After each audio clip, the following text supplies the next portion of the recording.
তাকে যখন জিজ্ঞেস করা হলো বয়স কত তোমার, ও বলছে 40।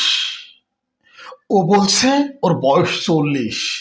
এরপর যখন জিজ্ঞেস করা হলো বাকি কত, ও বলছে মানে, বাকি কত মানে, আমি আর কতক্ষণ এই পৃথিবীতে আছি সেটা তো আমি নিজেই জানি না।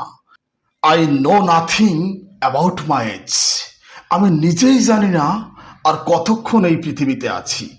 আল্লাহ পাক ঠিক এখানে আমাদেরকে ডেকে এভাবে বলছেন, you are bound to come back. তোমরা আসতে বাধ্য, আমি ডাকা মাত্রই। তুমি যেই হও আর যাই হও, you are bound to come back. ওকে জিজ্ঞেস করা হচ্ছে তোমার বয়স কত, তারপর আবার জিজ্ঞেস করা হচ্ছে বাকি কত। ও বলছে I know nothing about my age. আমি কতক্ষণ এই পৃথিবীতে আছি আমি নিজেই তো জানি না। এরপরেও কিসের এত অহংকার, কিসের এত বাহাদুরি তোমার?